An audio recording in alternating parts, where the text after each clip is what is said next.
what do you think the main connections are between nitric oxide and your levels? Loss of production of nitric oxide, the functional loss of production of this molecule, is what leads to the onset and progression of every major age-related chronic disease. Dr. Nathan Bryan has a degree in biochemistry, he is a researcher and author, but he is best known for his expertise in nitric oxide. He believes that lack of nitric oxide is the root cause of almost every modern disease, and it starts with our oral hygiene. The way we're treating patients today is not making anybody better. So I know this, that nitric oxide is foundational for everything we do. It's affected by diet, it's affected by lifestyle, it's affected by hygienic practices. You mentioned that, people doing the right things and exercising and eating right and thinking that they're doing all the right things. And I was one of those people. I didn't think that I could have anything go wrong. And then I got diagnosed with a melanoma. So if you're a well-trained athlete, you're producing a lot of nitric oxide and it predicts your performance, how far you can go, how long you can go. You can overdo anything, right? If you drink too much water at any given time, it'll kill you. Yeah. The same thing with nitric oxide. You can overdo it. The microbiome, the bacteria that live in the mouth, part of their role is to produce nitric oxide. So when you kill these bacteria by using an antiseptic mouthwash, or worse, it's leading to nitric oxide deficiency, increase in elevation in blood pressure, it's causing sexual dysfunction. One thing that people could do today that you would say is the most important, what would that be? So I think the simplest thing are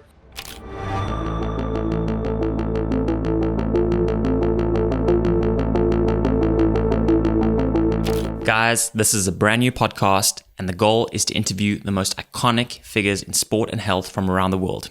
But I need to ask you guys a big favor to please like and subscribe, because it would make a huge difference to the size of this podcast. And ultimately, the bigger the podcast gets, the bigger the guests. Enjoy this episode. Right, Dr. Nathan Bryan, thanks for coming on the show and making the time. Well, thanks for having me. It's great being with you. You are a doctor, author, researcher, and I think you are most known for your knowledge about nitric oxide. For those people that don't know, maybe you can explain what nitric oxide is and why people should be concerned with it. Yeah, look, as you know, in any career, sometimes we wear multiple hats, and really, it's a journey, right? But no, as you mentioned, I spent more than 25 years in academic medicine and research, basic science, and also clinical research. But really studying nitric oxide, and this is a fascinating molecule because it's a gas that's naturally produced primarily in the lining of the blood vessels. And it's this single molecule that regulates things like blood flow, circulation, oxygenation, mitochondrial function, mobilization of stem cells. So it's really a foundational molecule. The older we get, the less we make, and that's what's responsible for many age-related disease. And obviously, it predicts performance. Your ability to produce nitric oxide predicts how well an athlete you become. So really, for the past, 30, 40 years, we've tried to understand, this new paradigm in cell signaling by a gas. And so really my work has been focused on, number one, how does the human body produce nitric oxide? We have to get a clear understanding of how the body makes it. And then secondly, once we understood that, we got to figure out what goes wrong in people that lose the ability to make nitric oxide through both of these pathways. And then we started to have a clear understanding of what symptoms manifest as a result of this early loss of nitric oxide. And then once we understood that, and only then could we start to develop rational therapies or product technology that could enhance or restore and actually prevent this age-related loss of nitric oxide. So those were really the strategic kind of milestones we had to hit at each step of the way in order to deliver eventually safe and effective product technology. It's interesting because I think for most people, when you mention nitric oxide, the first thing they're going to think of is like Fast and the Furious or something like that. Because a lot of people, I didn't know until not that long ago that that's something that's actually produced in the body. So that's nitrous or nitrous oxide, right? So that's N2O, and that's a dental anesthetic. It's used as a fuel in high performance cars. But what we're talking about is nitric oxide, or NO. So they sound very similar, but biochemically and from a physical chemistry standpoint, they're completely different. So nitrous, it's a dental anesthetic, N2O. Nitric oxide is NO, one nitrogen, no oxygen. But I guess, in a way, having similar effects, just one in the body and one in a in a machine? Well, their performance, right? They're performance boosters, and in every meaning of the word, that's what they do. What I mean, what was the main reason that led you in this direction specifically to have this focus? I think God has a way of playing tricks on us sometimes. When I was an undergrad at University of Texas, and I took inorganic chemistry and then eventually physical chemistry, I swore to myself I never want to deal with nitrogen chemistry again. It's a very complex molecule. It's 5 valence electrons, 8 different oxidation states, and so there's a lot of different chemistries that can go on with nitrogen-containing molecules. And once I got a degree in biochemistry from University of Texas at Austin, I went to LSU School of Medicine, and I was working on a PhD in molecular and cellular physiology. And I was introduced to this new science around nitric oxide. A Nobel Prize had been awarded in 1998, and this was a couple of years after the Nobel Prize. And it was a fascinating time in science and medicine because the identification of a gaseous signaling molecule that could penetrate cells kind of uninhibited, that could really modulate and activate many different important biological pathways and signaling events really fascinated me. And so I've had a chance to meet one of the guys who won the Nobel Prize, Louis Ignarro, back in probably the year 2000. And it was fascinating. We knew nitric oxide was an important molecule, but we really didn't understand how the human body made it. We certainly didn't understand or have technologies or the information to develop nitric oxide-based product technologies. So I trained under a pharmacologist, Martin Feelish, who had been studying nitric oxide for the previous 20 years, dating back to the 1980s. And he challenged me or tasked me with developing, methods where we could detect and quantify this molecule in biological tissues at what we call nanomolar or femtomolar concentrations that's produced naturally in the human body. And so we developed that. We kind of solved that riddle and developed technologies that we could detect really low amounts of this in tissues and identify it in blood vessel strips and isolated aortic rings. And so once we figured out how to measure and detect this and quantify it in different tissues and different disease states, we really, for a short time, had keys to the kingdom. We were publishing 10, 12, 15 papers a year on this molecule and making some really seminal discoveries.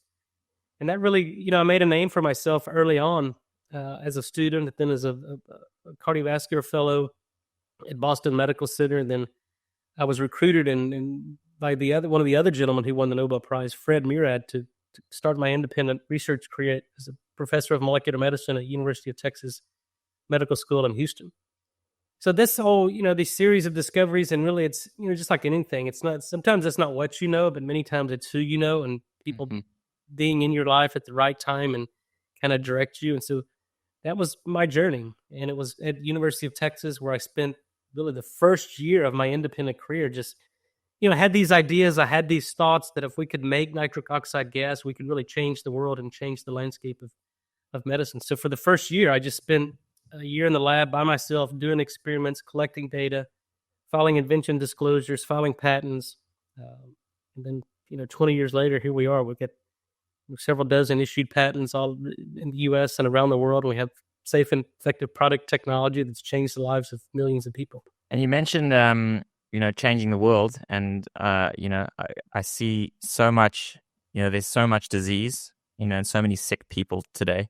And I feel like things are on the rise and going in the wrong direction for the most part. But, and when it comes to nitric oxide, what do you think the main sort of connections are between nitric oxide and your levels, not being where they should be and disease? Well, I think the loss, and this is what the science tells us, this isn't what I think, this is what the science reveals, is that the loss of production of nitric oxide, the functional loss of production of this molecule, is what leads to the onset and progression of every major age-related chronic disease, whether it's cardiovascular disease, the number one killer of men and women worldwide, whether it's Alzheimer's, dementia, diabetes, autoimmune disease, neurological disease. It's loss of nitric oxide. And when you understand the role and what this molecule does, it makes perfect sense. So when we look at chronic disease, kind of the end stages of chronic disease, there's always four things. There's low blood flow. So for instance, to Alzheimer's, there's reduced blood flow to the brain. In coronary artery disease, there's reduced blood flow to the heart. In kidney disease, there's reduced blood flow to the kidney. So that's number one. Number two, those organs are always inflamed. There's inflammation, there's overproduction of oxygen radicals, which is called oxidative stress. And then our immune system gets a little bit confused and we have immune dysfunction. So every major chronic disease is low blood flow, inflammation, oxidative stress, and immune dysfunction. And when we start to understand what nitric oxide is and what it does, number one, it's a vasodilator.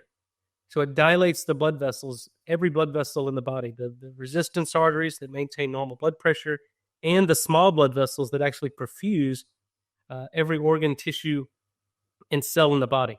So nitric oxide is a vasodilator. So we're overcoming the low blood flow. We're improving circulation, improving oxygenation.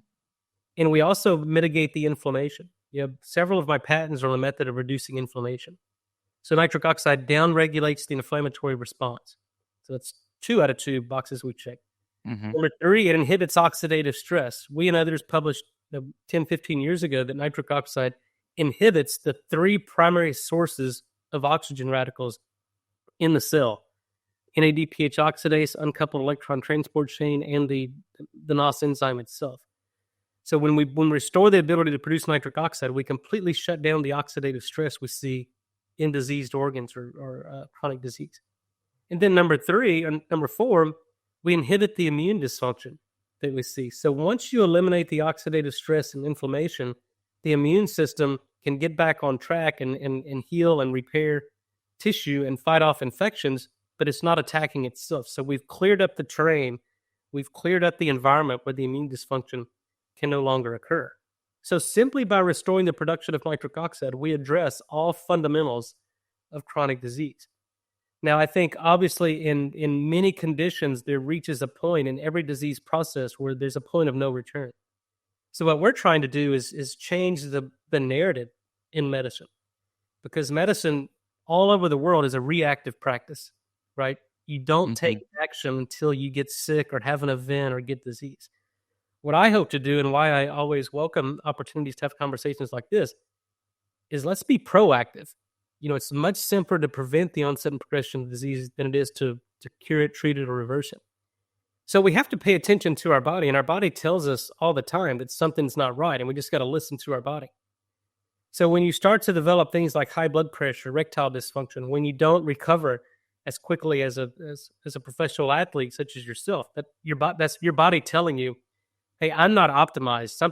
Something's going on here that I don't repair and replace cells as quickly as I used to. I don't recover as quickly as I used to. So I need to pay attention to that and focus on nitric oxide so we can mobilize stem cells, improve circulation, oxygenation, improve performance, and improve recovery. So we just got to listen to our body and take action. So interesting, because, this is something that, over my career, I've had, quite a few things go wrong and surgeries and injuries and things. And it's something that I've never, it's never been mentioned to me. And, from what you're saying, this could really make an impact to, to recovery from whether it's a disease or an injury or surgery, anything like that. And also my grandmother, for example, she actually passed away of Alzheimer's.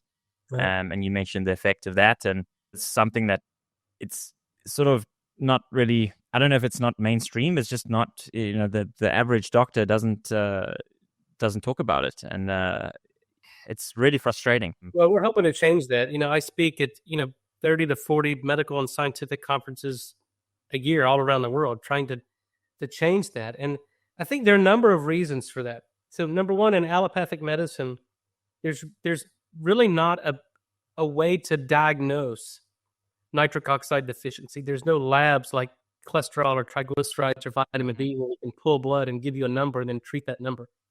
The other thing is, there's really no safe and effective prescription medication. So doctors, the way medicine's practiced today is they make a diagnosis and then they code that, right? So they can get paid for that. And then once you make a diagnosis, there's only a finite number of things you can do, and it's called the standard of care, to address that diagnosis. And if you do something outside the standard of care, then the doctors are putting their license at risk. So you have to operate within the standard of care, and there's no nitric oxide therapy for any indication. So you can't prescribe a medication for that. Now, what we can do, and I think what's most important, is you can modify your diet. You can modify your lifestyle. Stop doing the things that disrupt it, start doing the things that promote it. And now we can start to have an impact on these chronic diseases. But I think, and what we're doing now through Bryan Therapeutics, my drug company, is we're moving this technology through the FDA to where it's my intent that we're going to have prescription medications for nitric oxide for a number of conditions. We're going after ischemic heart disease. We've got a drug for Alzheimer's, and we're making a topical drug for diabetic ulcers. And that's just the beginning. We'll go after many other indications, because what I truly believe, and I think the science supports that, is that there's not a single indication where nitric oxide would not be safe and effective for any chronic disease when given at the right dose at the right time in the right patient. And so it's my job and our job to figure out what's the right dose, what's the right patient to give this to, and for what indication. And we have a very clear understanding of how to do that. Now it's just a matter of getting this technology through the FDA, getting it approved, so that now that we can give doctors and physicians and healthcare practitioners safe and effective medications to treat a number of these poorly managed diseases. Because it's clear to me that the way we're treating patients today is not making anybody better, right? More drugs are not the answer. It's really understanding the root cause of disease and addressing the root cause. And I think the reason we're on the wrong path and why we're dealing with this huge global pandemic of poorly managed age-related chronic disease is because we're not addressing the root cause of it. And the root cause is really a loss of nitric oxide production. There are many other contributing factors, whether it's exposure to toxins or deficiencies in certain nutrients and minerals. But the underlying mechanism of all that, whether it's toxin exposure, whether it's deficiencies in basic cofactors and substrates, is the body loses its ability to make nitric oxide. We lose the regulation of blood flow. We're inflamed. We have oxidative stress and immune dysfunction. And these diseases manifest differently in different people. But your body cannot and will not heal until first we restore the production of nitric oxide. Then you got to start addressing, toxins and things that are inside the body. We got to clear, and then repleting missing nutrients and vitamins and minerals. And then changing our diet and lifestyle and eliminating sugar. If I understand correctly, you believe that actually nitric oxide is in a way more important than, because as for health in general, people talk about diet and exercise and toxins and all of this. And do you believe that sort of nitric oxide production trumps all of that? Absolutely, because if you look mechanistically, diet and lifestyle are the key to longevity, performance. I mean, this as a professional athlete, that if you don't take care of your body and watch what you put in your body, your diet, and then exercise and train, then you can't compete. I mean, you're going to get killed out there. But mechanistically, if you look at dietary patterns, whether it's the Mediterranean diet, the Japanese diet, the dietary approaches to stop hypertension, even a carnivorous or a vegetarian diet, why do these dietary patterns improve health and longevity? Many people thought, well, in a plant-based diet, it's getting the antioxidants and all that, and it's really that. But when you try to recapitulate that through controlled clinical trials by giving those antioxidants that are found in a plant-based diet, they fail to reproduce the effects of a plant-based diet. Mm-hmm. What we published probably in 2009 was that the mechanism of a plant-based diet, a Mediterranean diet, a Japanese diet, was that it improves nitric oxide production. So you're getting a lot of this molecule called inorganic nitrate that the body metabolizes into nitric oxide. So these dietary patterns that are shown throughout nutritional epidemiology for decades, and if not centuries, to improve health, have a nitric oxide component. They're priming and improving nitric oxide production. And then what about training, exercise training, resistance training? All of that stimulates and activates nitric oxide production. So if you have a sedentary lifestyle and you eat a Western diet, that completely shuts down nitric oxide production. And what are the consequences of that? You got 9 out of 10 Americans that are metabolically unfit. You got 2 out of 3 Americans that are overweight and obese. And you got 2 out of 3 Americans that have an unsafe elevation in blood pressure. And you may or may not realize this, but over half of the people that are young and military age aren't fit to serve in the military. So this is a national security issue in the United States. And, unfortunately, this isn't just a Western issue anymore. It's a global pandemic. So whether we're looking at diet and lifestyle, and things we do, all of that can be traced back to nitric oxide. So yeah, I agree with what you said. I don't think this, I know this, that nitric oxide is foundational for everything we do. It's affected by diet, it's affected by lifestyle, it's affected by, some hygienic practices, and, a lot of the medications that were prescribed by healthcare practitioners and physicians shut down nitric oxide production. So when I look at the average American or the average sick person, everything they're doing, and the reason they're sick is because their body can't produce nitric oxide. So we have to focus on that, and it's foundational. And again, I don't want to come off of this being a panacea and a silver bullet, and that's all you got to do. But what I do think, and I think the science corroborates this, is that you have to focus on nitric oxide as the foundation, because you can try all these other things, but if you aren't optimized for nitric oxide, you're going to have minimal results. But if we focus on nitric oxide, restoring the production of that as a foundation, now you can focus on other things and get much better results. And when people start to see results, they're more motivated, right? They get more motivated to manage their blood pressure, to overcome sexual dysfunction, to lose weight, become metabolically fit. And that's our goal. I mean, I'm sure there are many factors that influence this, but in your experience, what are the main things that actually lower nitric oxide? Well, it's a poor diet. Consuming sugar and high glycemic or high carbohydrate type dietary patterns, because sugar's the enemy. I mean, sugar is a toxin. It's a poison, and it's glucose, right? Glucose is the terminal kind of molecule that the body uses to make cellular energy. So we need it. Our body makes this molecule to help facilitate cellular energy or ATP production. The problem is when we consume too much of it, our body sees too much. This glucose molecule is glue. I mean, there's a reason that there's that same root word. It's glue, so it's sticky. And you've experienced this if you drink a sugar beverage or a soda and you spill it on the countertop. You come back the next day, sticky, right? Everything is sticky. Mm-hmm. That's the sugar in it. It's glue. So that's what happens in the body. It becomes sticky and it glues things together. And so we can measure this, the amount of sugar bound or stuck to a molecule, hemoglobin. We call this hemoglobin A1C, and it's a measure of long-term glucose or sugar control. Mm-hmm. And this is just one molecule that we're picking out of the circulation that measures the amount of sugar or glucose stuck to it. But it sticks to every protein. It sticks to enzymes. It sticks to the enzyme that makes nitric oxide. And when you understand biochemistry and enzymology, these enzymes have to be able to move and undergo conformational changes. But if sugar is stuck to it, it locks these proteins in a certain conformation state, and they can no longer move. And so you develop enzyme deficiencies and enzymopathies, and you become nitric oxide deficient. So sugar is a problem. You have to eliminate sugar from your diet. It's a huge, huge problem. Then the other thing are, again, Western diet, processed foods, lack of any physical exercise. And then when we talk about kind of things that kind of have unintended consequences, mouthwash, we published about 15 years ago that if you eradicate the oral microbiome, it shuts down nitric oxide production, and we see an elevation in blood pressure. So in America, 2 out of 3 Americans wake up every morning and use mouthwash, killing the oral microbiome, shutting down nitric oxide production. And not coincidentally, 2 out of 3 Americans have an unsafe elevation in blood pressure. So this is causal.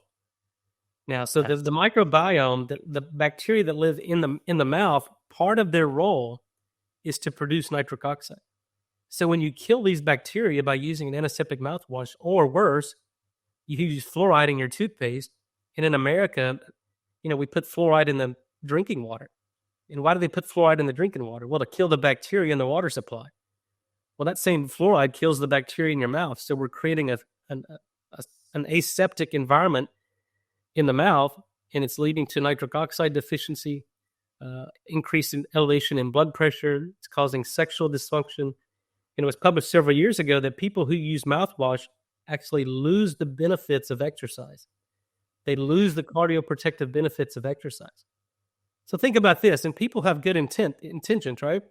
They eat a good diet, they exercise, they may be well-trained athlete, but they use mouthwash because they're thinking that, they need to have fresh breath. Mm-hmm. But when you do that, you eliminate the nitric oxide benefits of diet. You eliminate the nitric oxide benefits of exercise. So using mouthwash or exposure to fluoride, 2-day fluoride water, is the worst thing you can do. So I tell people all the time, get rid of fluoride, stop using mouthwash. And then the other thing is antacids. There's 200 million prescriptions written for antacids every year in the U.S. alone. And that's not even counting the over-the-counter purchases. You can buy Prevacid, Prilosec, Nexium over-the-counter without a prescription. Mhm. And these drugs now have been shown to completely inhibit nitric oxide production. And we now have data showing that people who have been on antacids for 3 to 5 years have 40% higher incidence of heart attack, stroke, and Alzheimer's. So these are very dangerous drugs and deadly drugs that should be taken off the market. So if you eliminate mouthwash, if you eliminate fluoride in your toothpaste, and you start to wean patients off antacids and teach people the dangers of these drugs, that alone will change the world and change the ability for the body to naturally produce nitric oxide. And those are cost savings, right? So if you stop using mouthwash, that's going to save you money. Get off antacids, it's going to save you money and make your body much healthier. And, just eliminate fluoride. Buy some fluoride-free toothpaste, and that may cost you a little bit extra premium products, or buy a home filtration system to filter out the fluoride in your drinking water if that municipality has fluoride in it. So sometimes it's really that simple. We're not asking you to do things extra or change your lifestyle. We're asking you to eliminate the things that are indisputably inhibiting nitric oxide production. It's interesting because you mentioned that, people doing the right things and exercising and eating right and thinking that, they're doing all the right things. And I was one of those people. And obviously being an athlete and I didn't think that I could have anything go wrong because I was like, well, I'm doing everything right. Or so I thought. And, then I got diagnosed with a melanoma. And I was my whole world was rocked because I thought, my sort of inner confidence of what I thought I was or what I was doing was suddenly, and then you realize, okay, this can happen to anyone. But then as I did more research over the last few years, I've seen that it's, there's so much more to health than just the way you eat or exercising.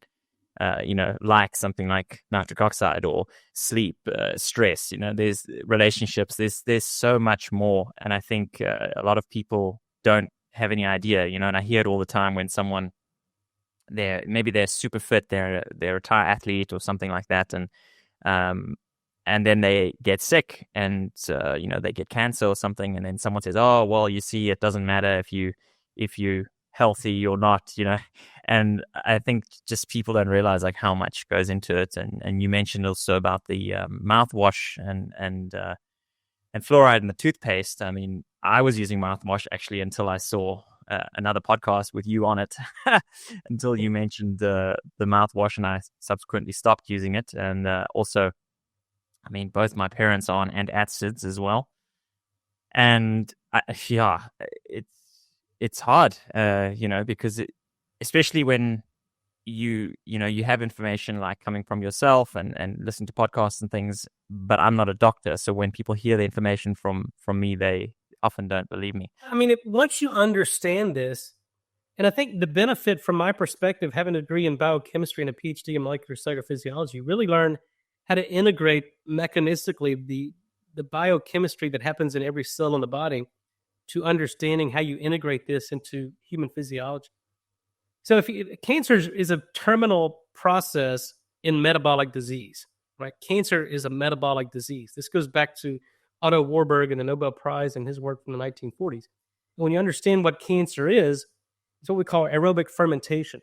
So you get uncoupled electron transport and you start to, it creates an environment where there's low oxygen, low voltage, low pH.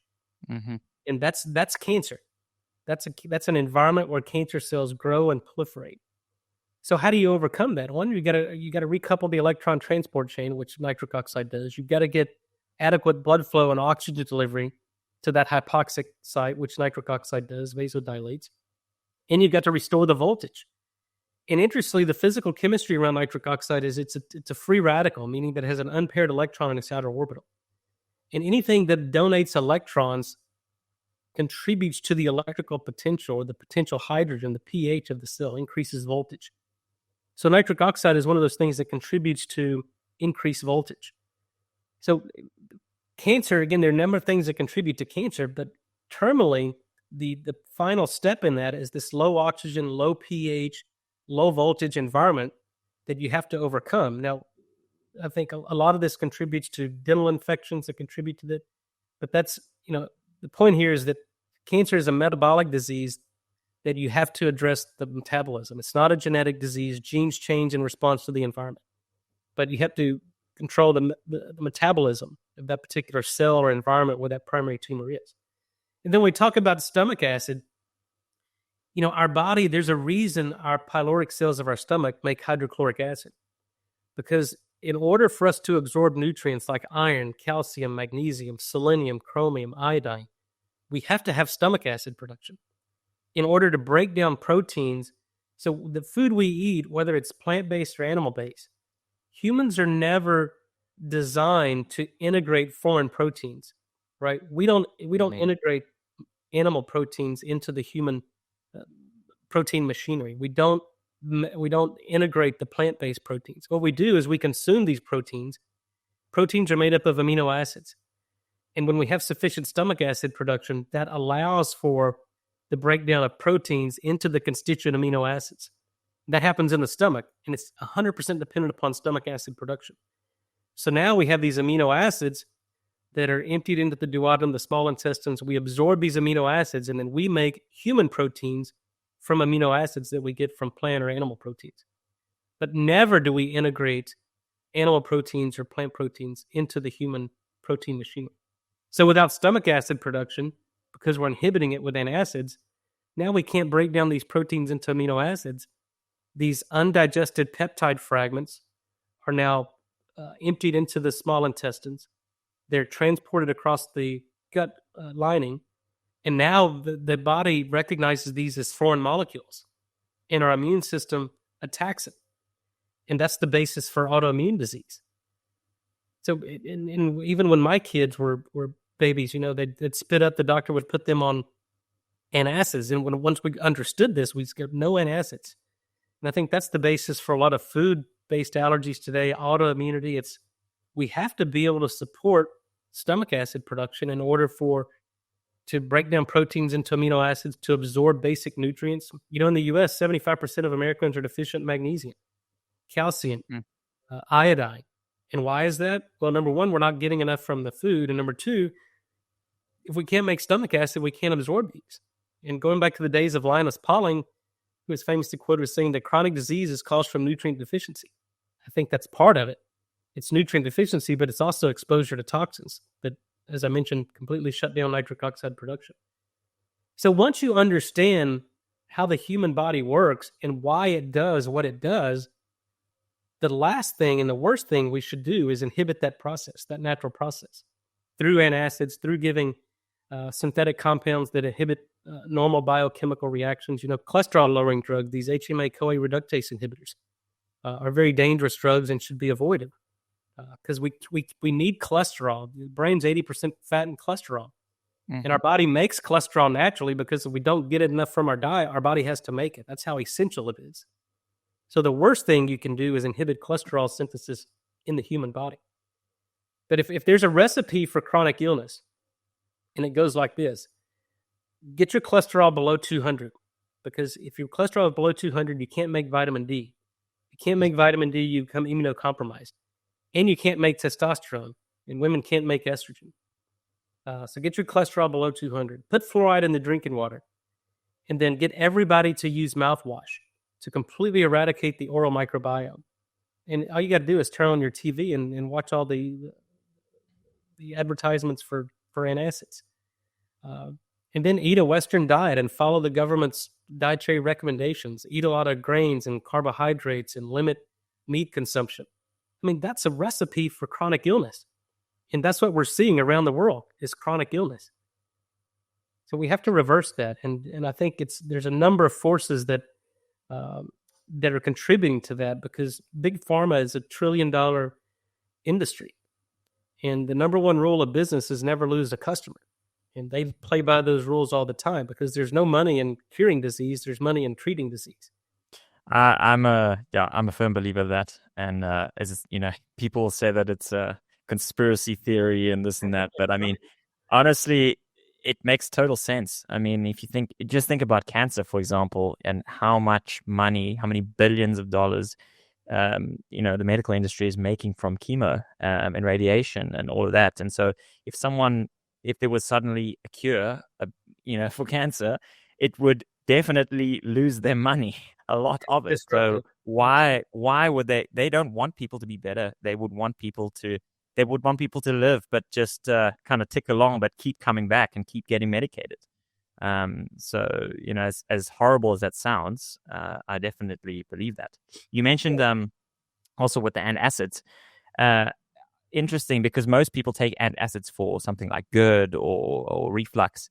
But then I'd heard that actually a lot of the time reflux is caused by too little stomach acid and not actually too much.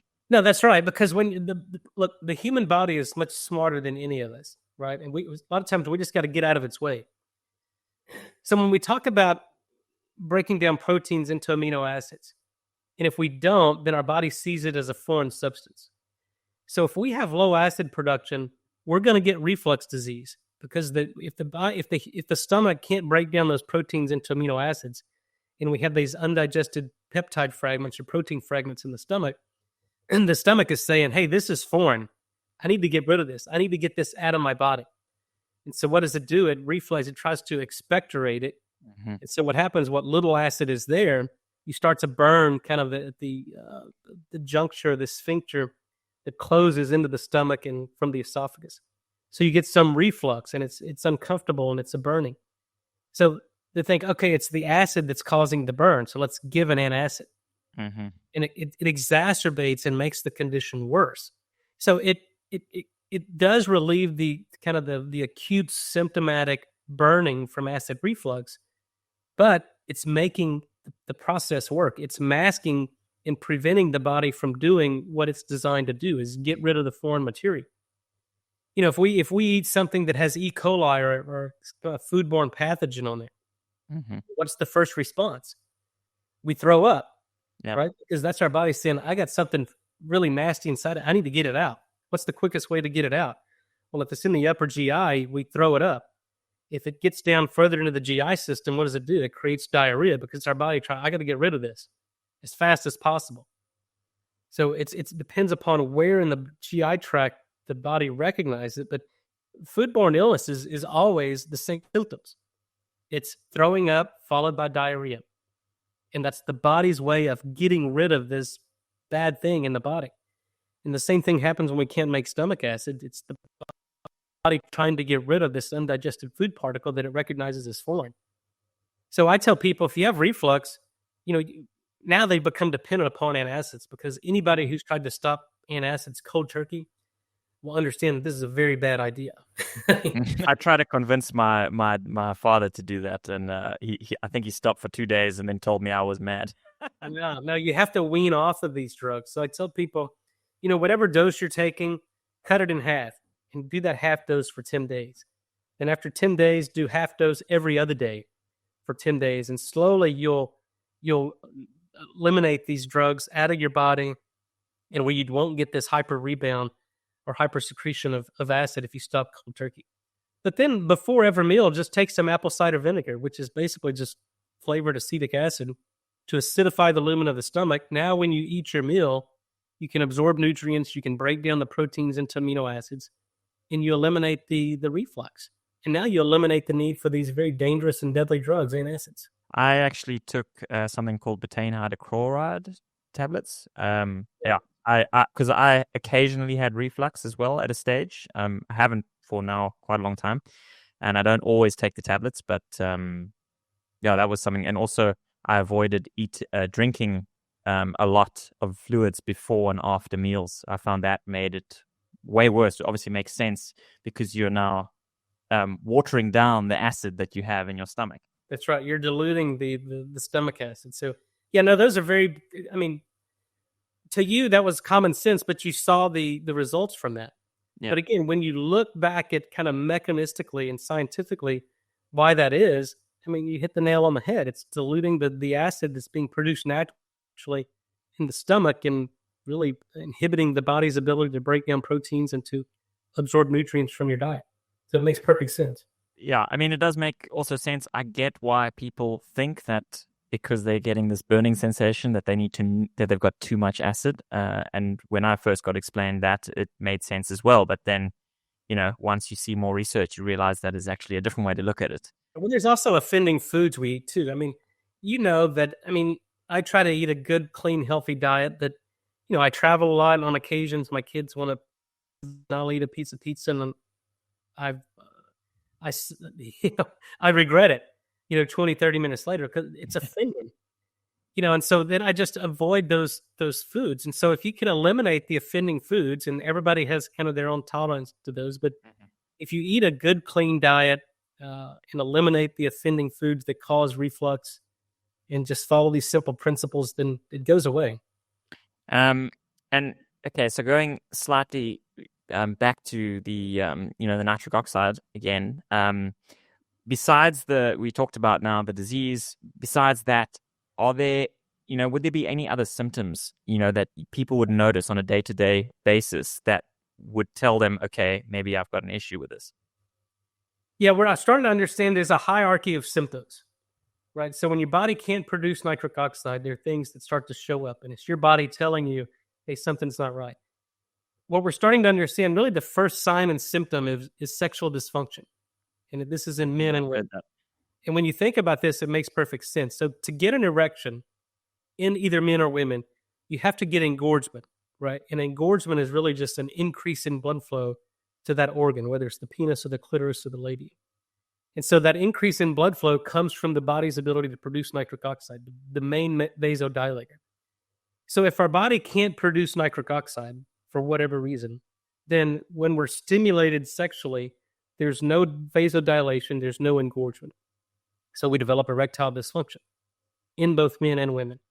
So that's first, and we call it the canary in the coal mine. It's really the first sign and symptom that you're losing the ability to produce nitric oxide. And interestingly, if that same dysfunction, if the blood vessels of the sex organs have lost the ability to produce nitric oxide, then it's a systemic disease. The blood vessels of the coronary arteries have lost the ability to dilate. The blood vessels of the brain, the cerebral arteries, have lost the ability to vasodilate in response. And we have to be able to regulate blood flow upon demand, because if during sex or during exercise, we have to increase the blood vessels of the coronary arteries to meet the increased metabolic demands on the heart. And if we can't make nitric oxide, we can't dilate the blood vessels of the coronary arteries, and we develop exercise intolerance. You can't perform. Sometimes you develop what's called ischemia and changes in electrical activity, ST elevation, changes in the electrical conductance of the heart that we can pick up on EKG. So that's number one. Number two is your blood pressure starts to increase, because we have a finite volume of blood we're pumping each day, 5 to 6 liters every day throughout the body. And if we can't make nitric oxide, the blood vessels become chronically contracted or constricted. So now we're pushing that same volume of blood through smaller pipes, and pressure goes up. So again, increase in blood pressure is typically always a symptom of nitric oxide deficiency. So ED, unsafe elevation in blood pressure, and it's really anything that starts to get above 120 over 80. Mm-hmm. So every 1 millimeter increase in blood pressure, it's a 1% increase in cardiovascular disease. Let's just say your blood pressure is 130 over 85. You've increased your risk of heart attack, stroke, and cardiovascular disease by 10%. Wow. If your blood pressure is 160 over 90, you've increased your risk by 50% to have a heart attack or stroke or cardiovascular disease. So maintaining healthy blood pressure is absolutely critical. Then the other thing is you start to develop metabolic disease. Nitric oxide is required for insulin signaling and glucose uptake. So if the cell can't produce nitric oxide, you develop insulin resistance. So that's metabolic disease. What is that? That's cancer. That's metabolic syndrome, metabolic disease, diabetes. And then you lose exercise tolerance. So again, if you can't make nitric oxide to dilate the blood vessels, you can't enhance mitochondrial biogenesis, you can't make cellular energy, then you can't exercise. And you see this, people walk up a flight of steps, they become winded, they got to stop, they got to take a break. That's nitric oxide deficiency and mitochondrial dysfunction. And then really the terminal then is Alzheimer's, because Alzheimer's is diabetes type 3. It's loss of regulation of blood flow. It's glucose. It's insulin resistance. You can't get glucose into the cell. And that's all because of loss of ability to produce nitric oxide. So those are the symptoms. And that's, we see this all day, every day. And, when people start to integrate these approaches, eliminate mouthwash, eliminate antacids, get rid of fluoride, eat a balanced diet in moderation, good clean diet, high protein, low carb, and then start exercising, you see remarkable effects on people. You mentioned, obviously you touched on it there with exercise and performance, and you mentioned it's also a vascular dilator. So I would assume that must have a massive impact on athletic performance. Obviously, me coming from the the sports side, professional sports side, this is something that I haven't really heard talked about in the sports space. I mean, I'm sure it is at some point, but I haven't heard about it, and it sounds like it could be a huge enhancement for a lot of athletes. No, without a doubt. There were data. We collaborated with a group out of Germany years ago, and there's two experiments. You take well-trained athletes. These are people performing at the peak performance. Like you. And so we put a catheter in and draw blood, and then put them on a treadmill and increase their workload. And their ability, and we could pick up nitric oxide metabolites in their blood, and their ability to produce nitric oxide predicted their performance. Wow. So think about this. So if you're a well-trained athlete, you're producing a lot of nitric oxide, and it predicts your performance, how far you can go, how long you can go. So it's performance predictor. Now we do that same experiment, but we take people over the age of 50 with known risk factors. Either they're smoking, they have high blood pressure, cardiovascular disease, or diabetes, and we put a cath in, draw blood, put them on an exercise. They failed to increase nitric oxide, and they failed an exercise stress test. So it's indisputable that the ability to produce nitric oxide predicts exercise capacity. So now the question is, okay, how do we improve nitric oxide production to improve performance? So you probably were aware of this in 2012 in the London Olympic Games. There were a number of these Olympic athletes drinking liters and liters of beetroot juice, because there was some evidence out there that beetroot can enhance nitric oxide production and improve performance. Mm-hmm. And to some extent, that's correct. But I've tested this, and 95% of the beetroot products on the market don't do anything for nitric oxide. All they do is give you gastric discomfort and turn your pee and your poop red and cause a lot of anxiety. So there is a nitric oxide potential of beets, but it's dependent upon the inorganic nitrate content of that. And it's also dependent upon oral microbiome and dependent upon stomach acid production. So you can enhance performance by giving a nitric oxide active product technology, which is what we make. If your body can't make nitric oxide, then we do it for you. And you see an enormous performance enhancing effects of that. From supplements? From supplements. So we do a couple of things. We make an orally disintegrating tablet. You put this lozenge in your mouth, and it produces nitric oxide gas. It's not dependent upon the bacteria. It's not dependent upon stomach acid. Because once I figured out how to make nitric oxide gas, and this is the only solid dose form of nitric oxide gas, we make a solid dose form of nitric oxide gas. You put it in your mouth, let it dissolve over 5 to 6 minutes, and it's liberating this gas. So if your body can't make it, we do it for you. And so that's number one. Number two, because of the popularity of beets and people actually looking for beet products, we make a fermented beet powder that, again, we ferment this, we pre-convert it, and we take the oxalates out. We take the beet pulp, the beet color, the beet taste out. And so now we make a fermented beet powder that's a white powder, doesn't look or taste like beets. But as soon as you put this in solution, it starts generating nitric oxide gas. So again, if your body can't make it, we do it for you. Dilates the blood vessels, improves the efficiency of mitochondrial, efficiency of ATP production. So you're making more energy with less oxygen. And from a performance aspect, that pushes that anaerobic threshold, improves your performance, improves recovery, and really makes you outcompete the competition. Is there an upper limit as to, how much you can have? And also, would it be legal in sports, from a performance enhancing point of view? Yeah, look, you can overdo anything, right? If you drink too much water at any given time, it'll kill you, right? There's a hypotonic lysis of cells. Yeah. The same thing with nitric oxide. You can overdo it. And the toxicity comes from hypotension. So if you take too much and dilate all the blood vessels of the body, you can drop blood pressure to an unsafe level and lead to hypoperfusion and really end organ failure because of hypoperfusion. You lose perfusion pressure to organs throughout the body, but you'll typically get lightheaded and pass out because of loss of perfusion pressure to the brain. And then you'll develop a condition called methemoglobinemia. You'll oxidize the heme iron of hemoglobin and reduce the oxygen carrying capacity of the red blood cell. But that's if you way overdo it. I mean, if you take these products as indicated, there's no toxicity and you can improve performance and safety. But yeah, but you have to be very careful with this. Dose dictates poison. And so for me, actually, interestingly enough, I've a lot of my life been prone to lower blood pressure. And I mean, obviously there are many factors involved, but I mean, would you think that's could be something to do with nitric oxide, or would you only encounter that when you're actually doing, things like taking a supplement to increase it? Well, it's a very important question, and we answered that question early on before we ever launched any products on the market. And the fascinating thing about nitric oxide is if you have normal or low blood pressure, it doesn't further reduce your blood pressure. Mm-hmm. So it's almost like a rheostat mechanism to maintain healthy blood pressure. But if you have high blood pressure, the higher the blood pressure, the bigger drop in blood pressure of nitric oxide has.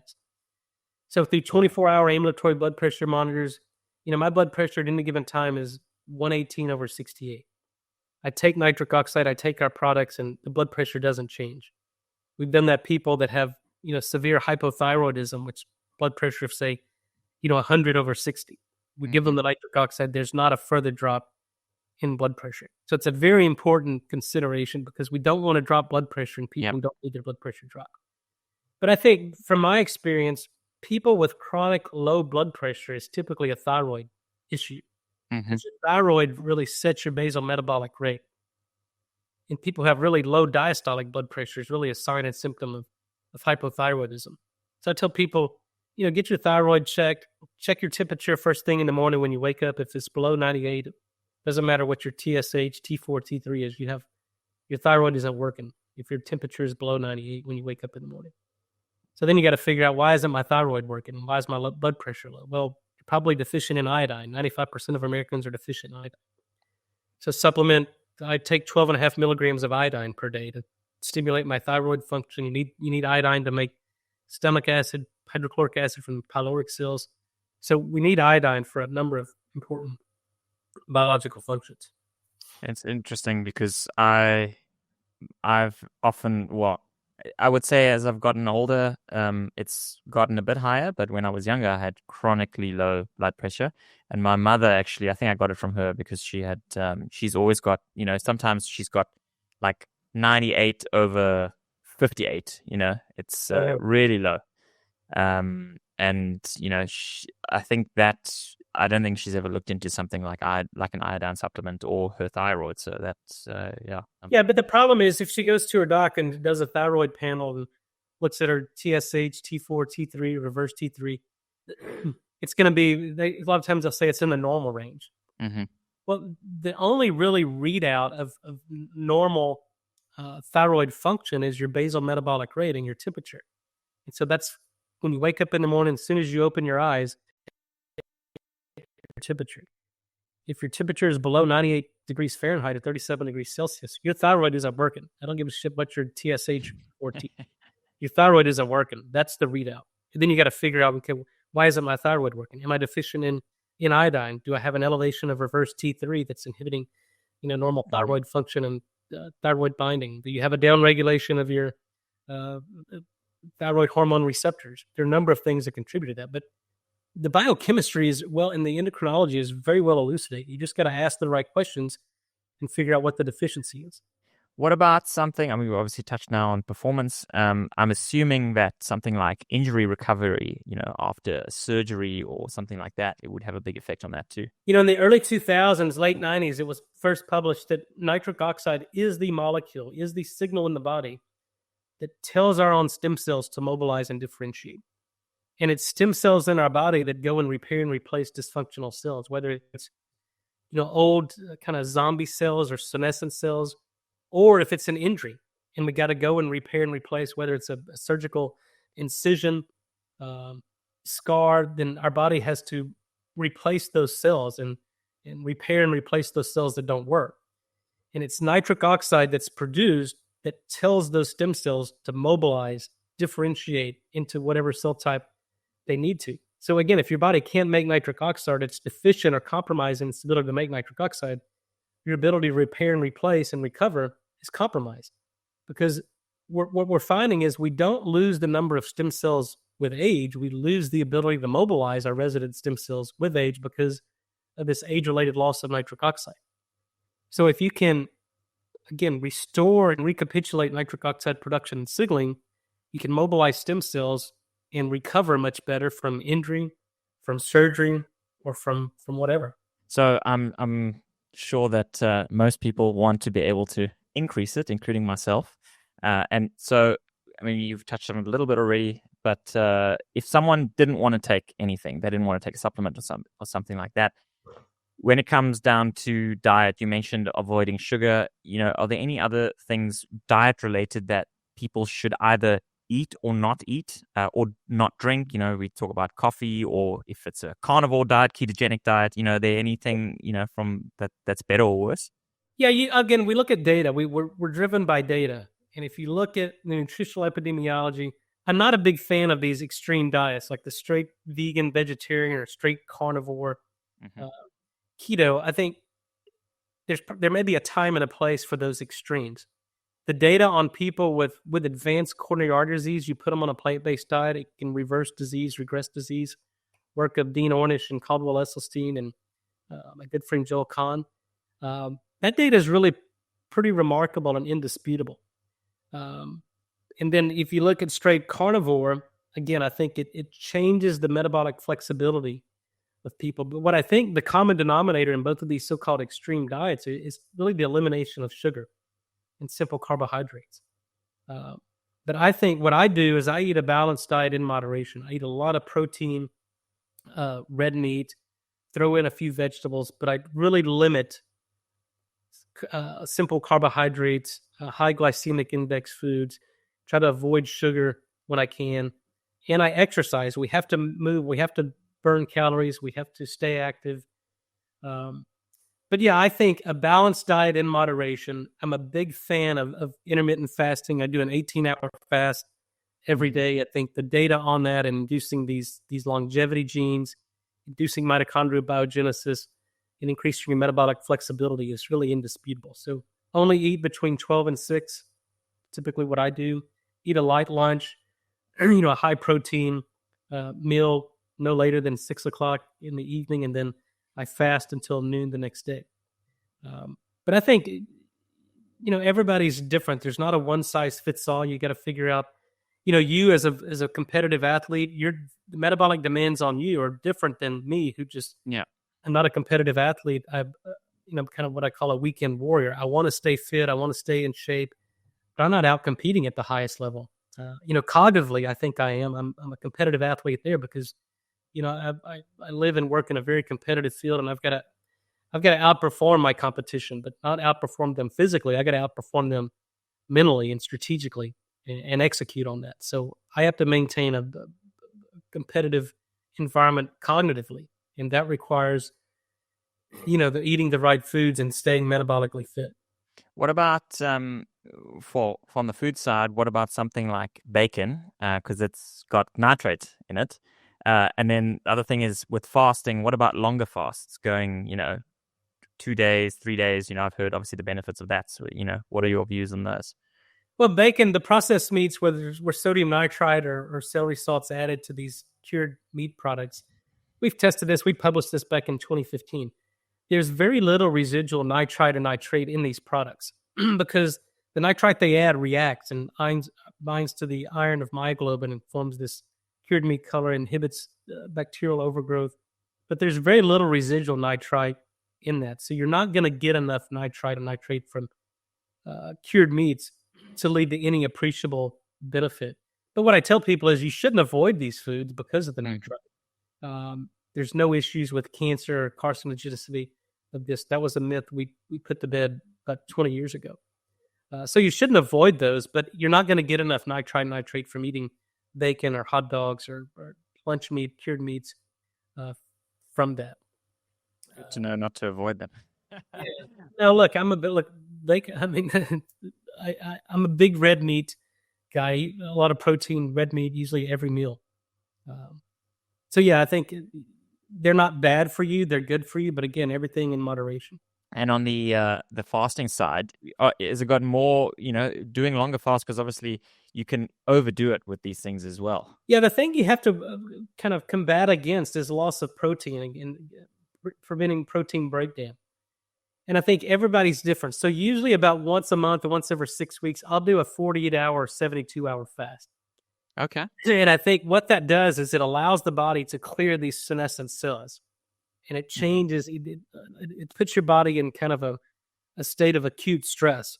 And I think it induces a lot of these longevity genes. But again, what I do to mitigate the loss of protein and muscle breakdown or bone loss is you take amino acids every morning. So even though I'm doing a fast, I still take basic nutrients to give my body kind of the raw material to do its job.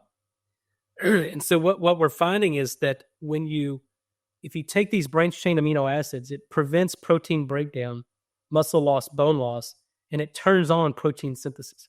So if you're going to do, a prolonged fast, like a 48 or 72-hour fast, I would advise you to take some branched chain amino acids to prevent that bone loss, that muscle loss during that fast. So I think then you get the benefits of clearing out the senescent cells, activating mitochondrial biogenesis, and do this PGC1 alpha longevity pathway without losing muscle and without losing bone. And that doesn't actually break the fast, so to speak. It doesn't break the fast, no. It's just branched chain amino acids that give you body the raw material. I like the humic and the fulvic, kind of giving you body the basic raw material, the basic micronutrients and minerals in that. Again, that doesn't break the fast, but it's giving your body kind of the raw material it needs to do its job without breaking the fast. It's good to know, because I have been contemplating doing a multi-day fast for a while and haven't quite got. Yeah, I wanted to do my research and make sure that I do the right thing before I just go blind into it. If you're lean like you and you're in good shape, then I think you have to do that. If you're a morbidly obese person, you've got enough fat reserves in your body to where you can probably get away with that. Because if you're lean, there's a hierarchy. We burn glucose as a primary fuel. Then if we run out of glucose, we start breaking down fat. If we run out of fat, we start breaking down protein. And we don't want to break down protein. Yeah. So everybody is different. For a lean person in good shape, you have to prevent with very little fat to burn as a reserve. And you got to throw in the aminos and the humic and the fulvic to give the body the energy and the fuel it needs to where it doesn't start breaking down protein. Good to know. I'll make sure. I've been planning to do it within the next month. So that's definitely something I'll keep on my. Yeah, the first 24 hours is the worst. Once you get past 24 hours, you start to lose the hunger pains. And so I've done quite a few 24 hours. That I don't have really an issue with going dinner to dinner. I've done that a few times a year for the last couple of years, but I've always, obviously, those last couple of hours when it gets too close to dinner time the next day is really when you start having those hunger pains. And then I sort of think, like, if it's this bad now, then what is it going to be like the next day? But then I've heard people say that it can actually be better the next day in some cases. I like the dinner to dinner, because once you feel those hunger pains, what I do when I did those, I would just go to bed early. Right. If I started to feel really hungry around 6 or 7 o'clock and I was tempted, and the worst thing you can do is turn on the TV, because then you get all these advertisements of foods, Taco Bell, and then even that nasty stuff starts to look good. So I just turn the TV off and try to get a good 8-10 hours sleep, and then you wake up, and then the hunger pains are kind of subsided. So you gotta time your day based on that, and just go to bed when you get hungry or drink water. That's a good tip. And we talked a bit about exercise and that effect. Obviously there's different types of exercise. which is the best type of exercise that's going to stimulate the most, the most production, whether it's weight training, interval training, or zone 2 or something like that? Well, the early data, dated back probably 30 or 40 years ago, was just 20 minutes of kind of aerobic exercise, right? Kind of that zone 2 where you're starting to break down fat. And it was thought that when we start to exercise, it causes shear stress in the lining of the blood vessels, and that activates nitric oxide production, so you can dilate the blood vessels and improve blood flow to that working skeletal muscle, the working heart muscle. And then there's adaptive effects of that, right? So that increase in nitric oxide would actually induce mitochondrial biogenesis and improve the oxygen efficiency of ATP production, or mitochondrial efficiency of oxide utilization. But so I used to tell people 20 to 30 minutes of moderate physical exercise. That's a brisk walk, getting your heart rate up, increasing your respiratory rate, breathing in through your nose, out through your mouth. That's sufficient. But now we're seeing really impressive data on this high intensity interval training. As little as 2 minutes of high intensity interval training, getting your heart rate up, getting your breath rate up, is showing enormous benefit. And so people would always tell me, well, I really don't have 20 to 30 minutes to exercise because my day is full. But now there's no more excuse. Anybody has 2 minutes like throughout the day. What I do is usually wake up every morning. I'll do 100 push-ups and 100 squats. It takes me 6 or 7 minutes to do that. But or 2 minutes. I brush my teeth for 2 minutes and I'll do squats while I'm brushing my teeth. So you don't have an excuse. You don't get old. You don't stop exercising because you get old. You get old because you stop exercising. So it's just a conscious decision. Do you want to live longer, live better, live healthy? There's no free ride. You're going to have to put in the work. And you can do 20 minutes of moderate exercise. You can do 2 to 4 minutes of really high intensity interval training. But I think the benefit is there. And resistance training too. When we're doing resistance training, when you're contracting your muscle, you're contracting the blood vessels and restricting flow in that area. So you're creating what's called intermittent hypoxia or intermittent ischemia. And then that induces vasculogenesis, angiogenesis. You make new blood vessels, you improve blood flow, and that's all dependent upon nitric oxide. Can you overdo it with exercise? I mean, can you do it to the point where it's actually going to have a negative impact with it? Yeah, I think so. Look, your body responds to stress, and it's called hormesis, right? And I think that's what exercise does. It's creating an acute stress response. And then your body's like, oh, I need to adapt to that to where I can do better during that stressful situation. But if you're chronically, and you see this in the ultra marathoners, right? And the people who do these 100-mile runs, and it's, these people, the most fit, well-trained people in the world are dying from sudden cardiac death, occlusion of the coronary arteries. So yeah, you can overdo it. If you don't give your body time to adapt to that stressful environment and you're chronically inducing that stress, then it can have diminishing returns. But I like showing, and I'm all about efficiency. Yeah. So for me, what I do is I do 20, 30 minutes or 2 to 4 minutes, maybe 6, 8 minutes of high intensity interval training with the push-ups, the squats, and I'll do at most probably 15 minutes of resistance exercise on weight, whether it's in using my body as weight, whether it's pull-ups, set-ups, or just dumbbell training and weight training. But then fuel, give your body the amino acids to turn on protein synthesis, turn off protein breakdown, then good nutrition to give your body what it needs to make new cells that work properly, and then rest. Give your body a chance to adapt to that stressful situation you put it in. It's interesting because I feel like so many people, when you could tell them exactly what they need to do to improve their health, and most people I find won't do it. And it's strange. I don't know. For me, it doesn't make sense because I think this is going to make you live longer, healthier, stronger, happier. And that so many people just aren't interested and just wait until things are at the point where they're really bad until they go, oh, okay, now I need to make a change. But often then it's too late. Well, no, that's right. People fear-based, right? They don't make changes unless there's fear. And usually that fear comes in the form of a heart attack or a stroke. And for many people, the first sign of heart disease is sudden cardiac death. They don't have time to respond to that. But for other people, they have a massive heart attack. They've got a cardiac function and ejection fraction of 20 or 30%. Now their quality of life is awful. They're put on multiple drugs, polypharmacy, and they've got an injured heart. And so now they've got to work extra hard to reverse that. And so I think that's why it's important to have these conversations and motivate people to be proactive instead of reactive. And then because once you realize that your biggest asset, the greatest wealth you have is in your health. And if you lose your health, what does money in the bank mean? What does your family mean if you can't enjoy the time you spend with your family and you're burdening them by taking care of you if you're bedridden and can't enjoy it? And, people have to put this in proper perspective. But it takes discipline. It takes responsibility. And I find most people don't have a lot of discipline, self-discipline.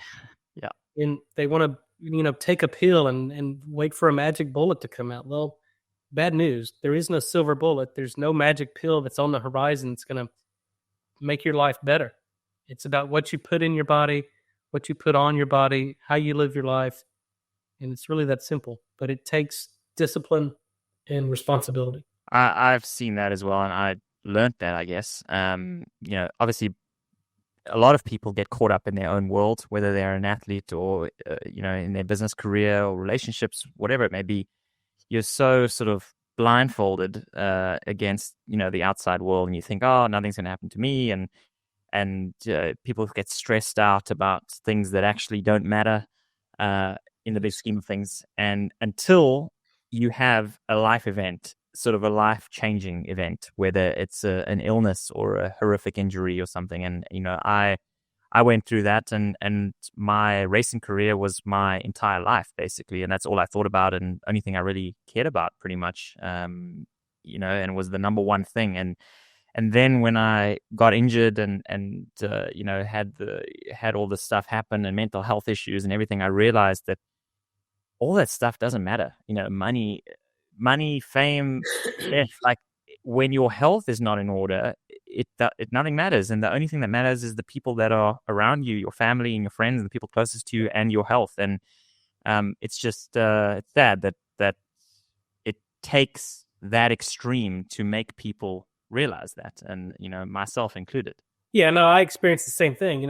Years ago, I was caught up in trying to build a successful career in companies and build my peer esteem in academia and advance this whole nitric oxide field. And I was traveling all the time, 150,000 air miles a year, and wasn't spending a lot of time at home. And then in 2018, we lost our 20-year-old son to a car accident. And that, for me, it was my wake up.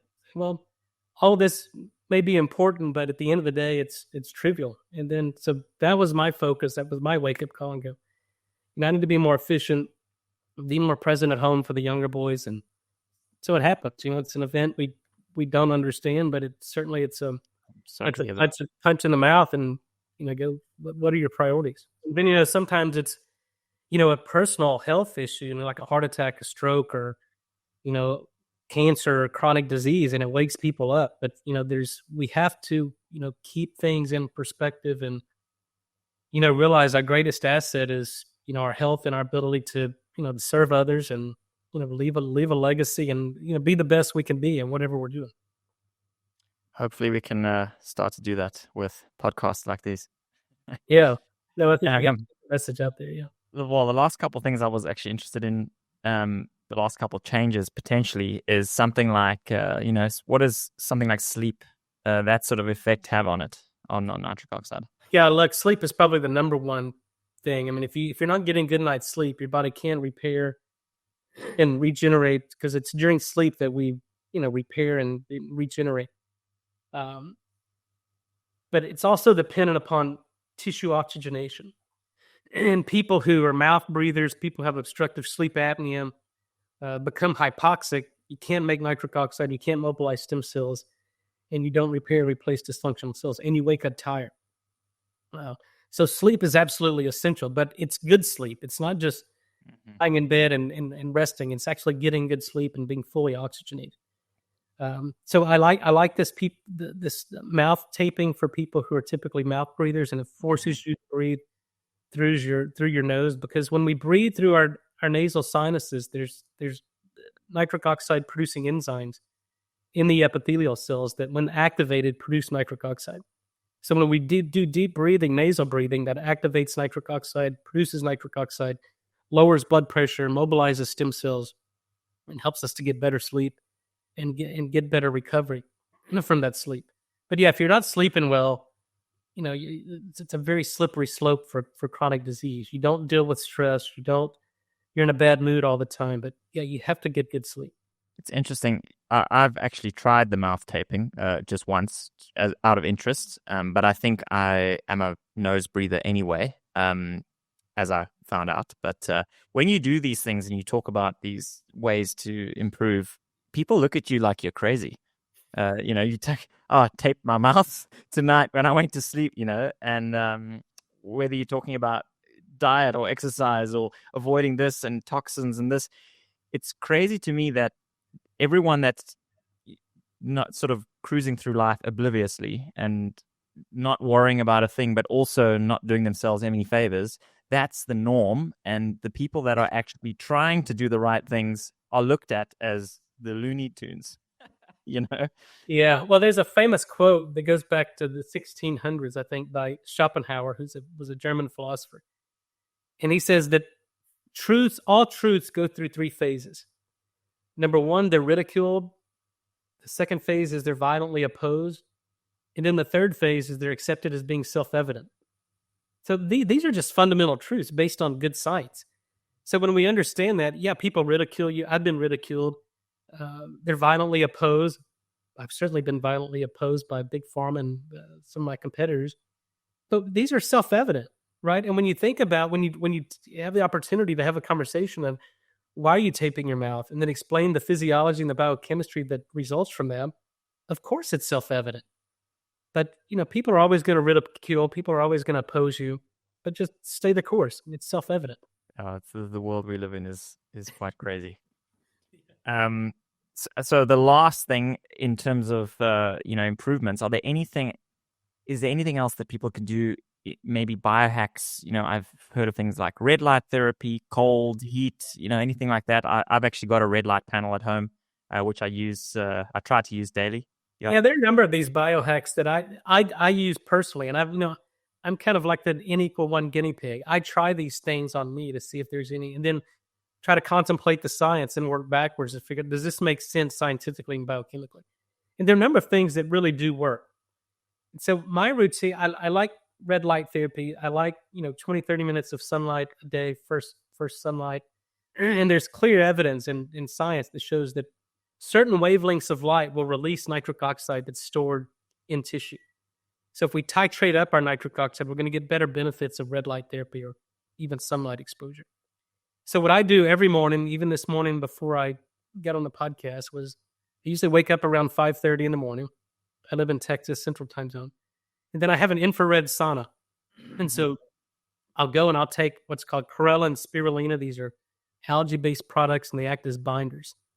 So then I go sit in an infrared sauna, 30 minutes at 170 degrees, and I put an ozone generator in there, so I'm fully ozonated and oxygenated. So I'm at 170 degrees for 30 minutes. So you're sweating, you're detoxifying. I've got binders present in my body that's binding toxins, excreting them. And then I'll typically do a 3-minute cold plunge at 4 degrees Celsius or 37 degrees. And so that temperature extremes, we're going from 170 degrees to 37 degrees. It's basically exercising our blood vessels, because when you're heated up, all your blood vessels are dilated, trying to excrete the heat and maintain normal body temperature. Now, when you go from 170 degrees to 37 degrees or 4 degrees Celsius, your blood vessels contract or constrict, because now we're trying to preserve heat in that really cold environment. So it's almost like exercising resistance training for your blood vessels. And I think the data on that are pretty impressive in inducing these longevity genes. And then I'll typically get out, I'll do my push-ups and sit-ups. Sometimes I'll do that before I get into the sauna.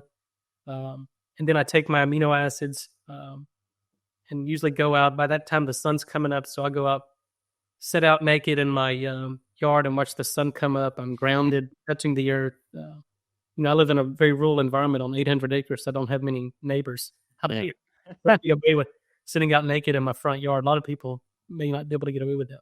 Yeah. I was actually going to ask you about your routine. So, thanks for sharing that. And also, I mentioned that to a few people with, being naked and getting also vitamin D exposure, for example, sunlight exposure. And most people think, I supplement with vitamin D. And a lot of people don't realize that most people are deficient in vitamin D. And because you need to actually spend, I think it's something like 30 minutes outside, not with clothes on, in sort of the middle of the day, more or less, to get enough to sustain enough, high enough level. And most people just think, because they're walking around outside with a t-shirt on, then that's enough. So that was interesting. But sitting out naked in the yard could be problematic for a few people. Maybe for me, definitely. Yeah, be careful. So I've got 2 questions which I ask every guest. The first one is, as a takeaway from this, if there was one thing that people could do today that you would say is the most important, it could be 1, 2, 3 things, but one thing that would be the most important, what would that be? Well, they've got to take kind of inventory of what they're doing on a daily basis that's clearly shown to inhibit nitric oxide production. So I think the simplest thing are, stop using mouthwash, eliminate fluoride, and if you're on an acid, you have to wean off these antacids. That I find has the biggest impact in people's health. And we see this all the time. People who have high blood pressure and on 2, 3 different blood pressure medicines. And I ask them all the time, do you use mouthwash? And they go, yeah. And I said, do you have fluoride in your toothpaste? They go, yeah. And I go, well, just do me a favor. Don't get rid of your mouthwash and start using a fluoride-free toothpaste for 30 days. And then come back and let's monitor your blood pressure. And almost without fail, they come back 30 days later, their blood pressure is normal. And that's the number one risk factor for the number one killer of men and women worldwide is high blood pressure. And simply eliminating that and getting off antacids, you see a remarkable effect. So that's a biggie for me. And again, that's cost savings. Wow. Yeah. Definitely going to be telling a few people. Hopefully a few people watch this. And the second question is, what does success mean to you, and what impact do you hope to have? I mean, success for me means leaving an impact. And, the little bit of work I've done, this little microcosm of the nitric oxide, my job is to educate and inform. And success for me is people having a light come off and going, oh, I didn't realize this. And, oh, this was what was contributing to my chronic disease or poor health. So for me, it's about waking up every morning, living with a servant's heart and serving others and, providing information that's not readily available. I taught in medical schools for 10 years of training future physicians on this. So it's in people that are in medical school and want to be healthcare practitioners are well-intended. And I don't fault them. It's the system in which they're taught in that fails them, because it's a system based on reimbursements and the economics of medicine and not on the philanthropy and the altruism of medicine.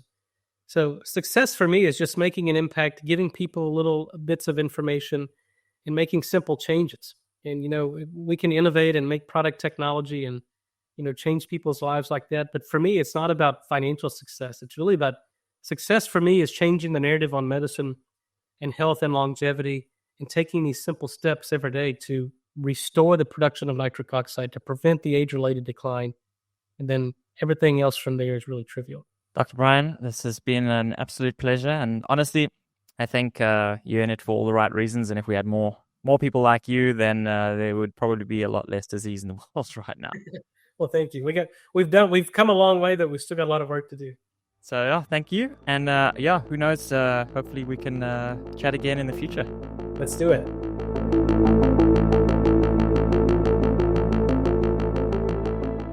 If you guys enjoyed this episode, please like and subscribe.